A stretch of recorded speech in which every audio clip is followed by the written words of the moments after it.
Board exam 2025 में बिल्कुल कहर लगा देना है, आग मचा देना है। अरे यार, कहर मचा देना है, आग लगा देना है। हेलो मेरे प्यारे बच्चों, नमस्कारम, क्या हाल चाल, हम कैसे हो आप लोग। स्वागत है आप सभी का भैया class 10th Hindi UP board में 95% मार्क्स कैसे लाएं बोर्ड एग्जाम 2025।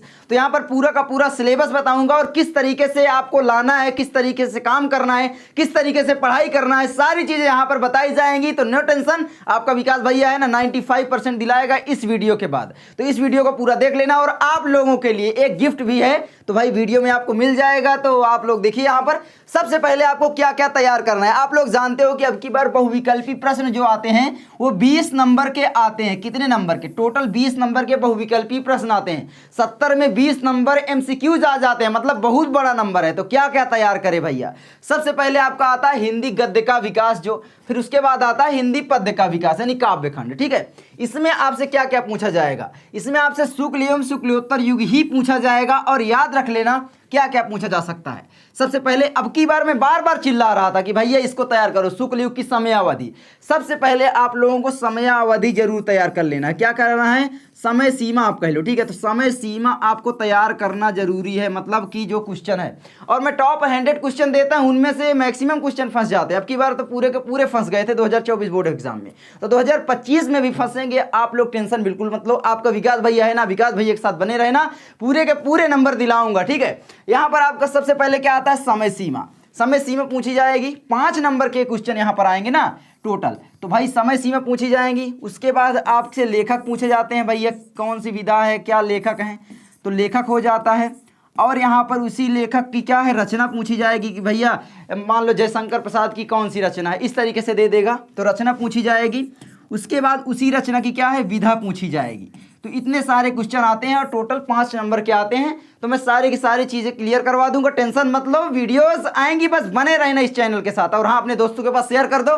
उसके बाद हिंदी पद्य जो है, हिंदी काव्य खंड का विकास, हिंदी पद्यांश जो आता है, कवि परिचय है ना, तो यहाँ पर आप लोग याद रख लेना रीतिकाल एवं आधुनिक काल ही पूछी जाएंगी। और यहाँ पर इसकी भी समयावधि पूछी जाएगी, तो याद रख लेना समयावधि पूछी जाएगी।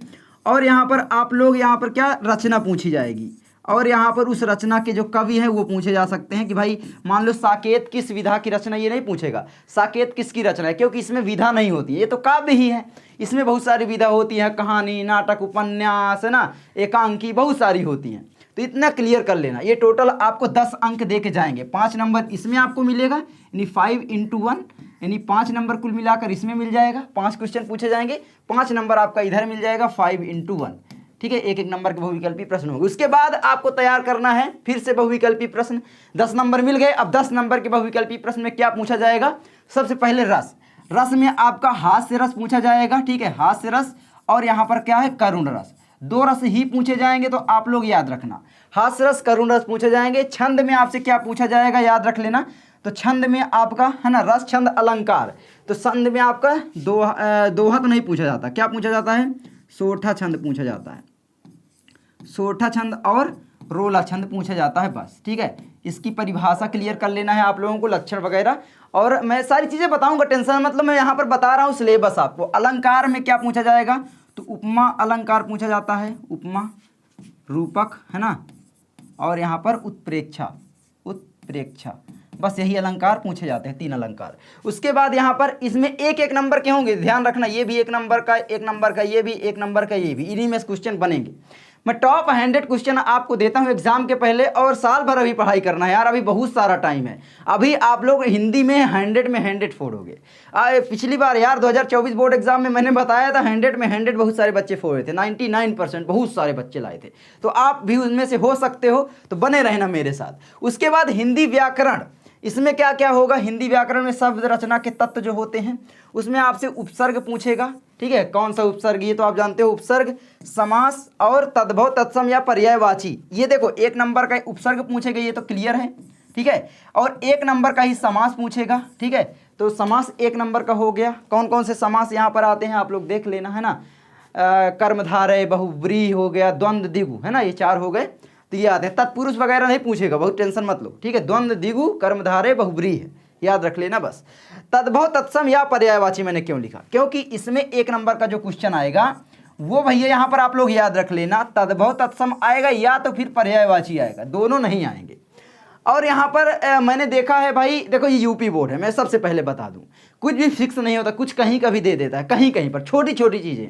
जैसे यहाँ पर उपसर्ग है तो प्रत्यय भी पूछ लिया है कहीं कहीं पर, तो आप लोग प्रत्यय तो यार बिल्कुल ये सरल है, टेंशन मत लो, है ना। उसके बाद आपके यहाँ पर संस्कृत व्याकरण, ये आपको लास्ट में तैयार करना है। तद युष्मद में ये विभक्ति वचन ये सब पूछता है, इनको याद करने में बहुत ज़्यादा कठिनाई होती है बच्चों को, तो इसको लास्ट में तैयार करना मैं कहूँगा जब टाइम आपके पास बचे। अभी तो टाइम है, तैयार करना स्टार्ट कर दो, इनको कर लो पहले, बड़े बड़े नंबर हमको पहले तैयार करना है। तो ये भी 1 नंबर का ही आएगा, मतलब समझ लो इतना पढ़ के 1 नंबर मिले तो क्या मतलब, इतना पढ़ के इतना नंबर मिल जाए तो अच्छी बात है ना। उसके बाद आपका आता है वाक्य का स्वरूप, ये भी 1 नंबर का आएगा। वाक्यों का प्रकार पूछेगा, सर्वनाम संज्ञा ये सब वगैरह पूछता है ना, व्याकरण है एक प्रकार से, ये भी हिंदी व्याकरण ही है। वाच्य प्रयोग और वाच्य परिवर्तन पूछेगा, ये भी तो व्याकरण का ही है। पद परिचय में आपका विकारी एवं अविकारी पद पूछेगा, ठीक है। ये सारी चीज़ें मैं आपको बताऊंगा। तो ये सिलेबस है आपका, इसको डाउनलोड कैसे करना है पूरा का पूरा आपको, तो मैं आपको बता दूं, लर्न मंत्रा एप्लीकेशन भी डाउनलोड कर लो। वहाँ पर प्रीवियस ईयर के क्वेश्चन पेपर आपको बिल्कुल फ्री मिलेंगे। आपका जो हिंदी जैसे है, तो मैं आपको बता दूं, अभी नहीं जानते होंगे आप लोग, नए हो तो 7 सेट बनाए जाते हैं। जैसे 2024 में बोर्ड एग्जाम हुआ है तो कुल मिलाकर के 7 हिंदी के क्वेश्चन पेपर बनाए गए हैं, जो कि अलग अलग जिलों में बांटे जाते हैं। उन 7 का सॉल्यूशन अगर आप लोग तैयार कर लेते हो तो बोर्ड एग्जाम 2025 में बहुत सारी हेल्प हो जाएगी। बहुत सारे क्वेश्चन फंस जाते हैं, तो वो सभी क्वेश्चन पेपर सभी को नहीं मिल पाते। मैं बड़ी मेहनत से वो किया, फिर टाइप किया, तो लर्न मंत्र एप्लीकेशन में बिल्कुल फ्री में दे रहा हूँ, तो प्ले स्टोर से जाके डाउनलोड करो और वहाँ पर एंजॉय करो, और उसका सॉल्यूशन भी है, ठीक है। तो टेंशन मत लो, उसमें कोर्सेज में पैसा लगेगा लेकिन जब उसको आप ओपन करोगे, साइड में स्क्रॉल करोगे, तो उसमें देखोगे बहुत सारी चीज़ें फ्री में आपको अवेलेबल रहेंगी, तो उसमें आप लोग जाकर कर सकते हो। और इसका भी PDF मैं वहाँ पर आपको दे दूँगा, ठीक है। ये पूरा का पूरा PDF मिल जाएगा। आगे है यहाँ पर लेखक परिचय, उसकी रचना। तो लेखक परिचय और उनकी रचना में आप लोग तैयार करना आचार्य रामचंद्र शुक्ल, जयशंकर प्रसाद, डॉक्टर राजेंद्र प्रसाद, और यहाँ पर एक तैयार कर सकते हो भगवत शरण उपाध्याय, ये भी इंपॉर्टेंट होता है, भगवत, ठीक है, शरण उपाध्याय, तो ये ध्यान रखना। तो इनको तैयार कर लेना, ठीक है, ये चारों में से। और यहाँ पर मैं बता दूं, जो जीवन परिचय होता है ये 5 अंक का आता है भैया, बहुत बड़ा नंबर होता है, इत्तू सा लिखना होता है, इत्तू सा मिलता है, ठीक है। तो भाई इसको तो तैयार करना बनता है ना। उसके बाद हमारा आता है कवि परिचय उसकी रचना। तो कवि परिचय यहाँ पर आपको तैयार करना है सूरदास जी का, तुलसीदास, महादेवी वर्मा, सुमित्रानंदन पंत, इन चारों को तैयार करोगे, कोई ना कोई बोर्ड एग्जाम में जरूर फंसेगा, ठीक है। और इन सभी की वीडियो मैंने दे रखी है। आचार्य रामचंद्र शुक्ल का जीवन परिचय, आगे लिख दो लर्न मंत्रा आ जाएगा, या विकास जगडेरा लिख दो, है ना, चैनल का नाम लिख दोगे, जो भी सर्च करोगे ये सभी मिल जाएंगे बिल्कुल आसान भाषा में। बहुत पहले वीडियो डाला था जिनको 30-30, 40-40 लाख बच्चों ने देखा है, तो आप समझ सकते हो कितनी अच्छी वीडियो है, जा करके देख लो। तो ये भी भैया 5 नंबर का हो गया। जीवन परिचय आपका कुल मिला करके 10 नंबर का आएगा, ठीक है, ये सिलेबस हुआ। उसके बाद आपका यहाँ पर आता है हिंदी गद्यांश। हिंदी गद्यांश में आपका जो संदर्भ हो गया भैया, ये 2 नंबर का आएगा। उसके बाद उसी की व्याख्या 2 नंबर का, और एक क्वेश्चन पूछेगा 2 नंबर का, कुल मिलाकर के 6 नंबर। याद रखना 6 नंबर का हिंदी गद्यांश आएगा। कौन कौन सा चैप्टर है, क्या पढ़ना है, वो आगे मैं आपको बताऊंगा। अभी ऊपर ऊपर देखो, हिंदी पद्यांश में आपका संदर्भ 2 नंबर का आता है, 2 नंबर की व्याख्या और 2 नंबर का ही प्रश्न आएगा। ये ध्यान रखना, क्या क्या है सारी चीज़ें मैं आपको बताऊंगा। तो ये हो गया आपका, है ना, जो आपको चैप्टर पढ़ने हैं, मैं आपको बता दूं, चैप्टर पढ़ने हैं, ये चैप्टर से आएगा, ठीक है। उसके बाद आपका यहाँ पर आता है, देखो हिंदी गद्यांश में क्या क्या पढ़ना है, क्योंकि मैंने यहाँ पर बताया ये तो आना है ना, इन्हीं क्वेश्चन से, इन्हीं में से बनेगा। तो इसमें से कोई ना कोई पंक्ति देगा, उसी में संदर्भ, व्याख्या और क्वेश्चन पूछेगा। तो यहाँ पर आपको पढ़ना है मित्रता, ममता, क्या लिखूं, ठीक है, क्या लिखूं, पद्मलाल पुन्नालाल बख्शी जी का है। मित्रता आचार्य रामचंद्र शुक्ल, ममता किसका है, जयशंकर प्रसाद। भारतीय संस्कृति डॉक्टर राजेंद्र प्रसाद। ईर्षा तू न गई मेरे मन से रामधारी सिंह दिनकर। अजंता भगवत शरण उपाध्याय। पानी में चंदा और चांद पर आदमी जयप्रकाश भारती, है ना, यही है। तो यहाँ पर ये हो गया, इतने आप लोगों को तैयार कर लेना है, ठीक है। ये आपको, तो मैं आपको बता दूं इंपॉर्टेंट चैप्टर कौन कौन से, किनमें से ज़्यादा क्वेश्चन आते हैं, यहाँ पर बताते चलता हूँ। तो यहाँ पर आपका ये 6 नंबर का तो आएगा। अभी 6 नंबर लेने के लिए मित्रता पढ़ लो, ममता पढ़ लो, और यहाँ पर भारतीय संस्कृति, और एक यहाँ पर ईर्षा तू न गई मेरे मन से, और यहाँ पर अजंता, ये पढ़ लो। क्या लिखूं से भी आ जाता, लेकिन इतने अगर चैप्टर पढ़ लेते तो 100% आपका विकास भी दावा कर सकता है कि इससे बाहर नहीं आएगा। बाकी सारे चैप्टर पढ़ लो, सारे चैप्टर के लेखक का नाम याद कर लो, चैप्टर का नाम जरूर याद होना चाहिए, तो संदर्भ बना पाओगे। संदर्भ बन गया तो व्याख्या बना बना कर लिख दोगे, और एक क्वेश्चन जो पूछता है उसी में दिया रहता है। भैया 6 नंबर बिल्कुल फ्री में मिलते हैं, ये मैं तो कहूँगा। उसके बाद आपका आता है हिंदी पद्यांश। इसमें आपको क्या क्या पढ़ना है, पद, है ना, जो कि आपका किसका है, सूरदास जी का है। धनुष भंग वन पथ पर तुलसीदास जी का है। सवाये कवित्त ये किसके हैं? रसखान जी के। भक्ति नीति बिहारी लाल के हो गए। तो ये चैप्टर ज़्यादा इंपॉर्टेंट है, इनमें से पूछा जाता है, ठीक है। ये चैप्टर ज़्यादा इंपॉर्टेंट है, याद कर लेना। उसके बाद यहाँ पर स्वदेश प्रेम एक इंपॉर्टेंट है और यहाँ पर हल्दी घाटी, ठीक है। इनमें से ज़्यादा क्वेश्चन बनते हैं, तो ये आप लोग ध्यान रखना। चलिए आगे बढ़ते हैं। आगे आपका आता है संस्कृत गद्यांश। संस्कृत गद्यांश में आपका क्या पूछेगा? भारतीय संस्कृति और यहाँ पर वाराणसी प्रबुद्धो ग्रामीणा वीरा वीरेज पूजते वाराणसी नामक चैप्टर। तो इसमें कौन सी इंपॉर्टेंट है भैया? मैं आपको बता दूं, बहुत ज़्यादा इंपॉर्टेंट है। देखो हिंदी पद्यांश 6 नंबर का आएगा, 6 नंबर ये, ठीक है। तो टोटल हो गया 10 नंबर का जीवन परिचय हो गया, यानी 6 दूनी 12 हो गया, 10 22 हो गया और 20 42 नंबर आपका ये क्लियर हो गया। उसके बाद आपका यहाँ पर आता है 70 में 42, इतने में क्लियर हो गया। अब इधर संस्कृत गद्यांश जो आएगा ये भी भैया कितने नंबर का आएगा? 5 नंबर का आएगा, 5 नंबर का आता है, बहुत ज़्यादा इंपॉर्टेंट है। तो इसमें से भी संदर्भ आएगा और हिंदी में अनुवाद करना होगा। क्या करना होगा? संस्कृत से आपको हिंदी लिखना होगा, ठीक है। हिंदी में अनुवाद करना होगा, नहीं हिंदी अनुवाद करना होगा। बस इतने के आपके 5 नंबर मिलेंगे। 2 नंबर आपका संदर्भ, चैप्टर का नाम मालूम होगा तो संदर्भ आराम से लिख लोगे और यहाँ पर फिर अनुवाद कर दोगे, 3 नंबर उसका 5 नंबर हो जाएगा। संस्कृत पद्यांश भैया देखो मैं आपको बता दूं, संस्कृत पद्यांश में वीरा वीरेण पूज्यते वाराणसी भारतीय संस्कृति जीवन सूत्राणी अन्योक्ति विलासा। अब देखो इन्हीं में से पद्यांश आता है। सबसे बड़ी बात यही है, गद्यांश के बीच बीच में जो पद्यांश दिए रहते हैं, दोहे दिए रहते हैं, श्लोक दिए रहते हैं, उन्हीं को यहाँ पर पूछता है। तो उन्हीं को अगर यहाँ पर पूछता है, ये भी भैया 5 नंबर का देने लगा है। 2 श्लोक देगा जिनमें से अर्थ आपको बताना होगा, 2 नंबर का संदर्भ होगा, 3 नंबर की यहाँ पर उसका अनुवाद होगा, यानी टोटल 5 नंबर। तो 5 5 10 नंबर की संस्कृत हो गई। और यहाँ पर बताता हूँ 2 नंबर, कोई 2 श्लोक याद कर लेना। श्लोक याद करोगे उसी को चेप के आना है, 2 नंबर उसका, यानी 12 नंबर संस्कृत से हो गए कि नहीं?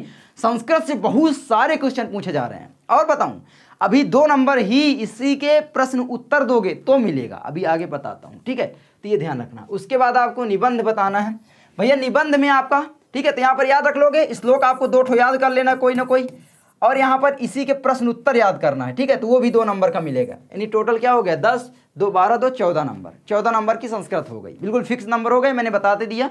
उसके बाद आगे है निबंध में। निबंध में आपको याद करना है स्वदेश प्रेम, याद नहीं करना, तैयार करना है। निबंध याद नहीं किया जाता, ठीक है। विज्ञान, प्रदूषण, नारी शिक्षा, बेरोजगारी, यातायात और छात्र जीवन में अनुशासन, इतना अगर तैयार कर लेते तो कोई ना कोई बोर्ड एग्जाम में फंस जाएगा। देखो निबंध तो पढ़कर ही तैयार किए जा सकते हैं। उसके बाद आपका आता है पत्र लेखन भैया, 4 अंक का।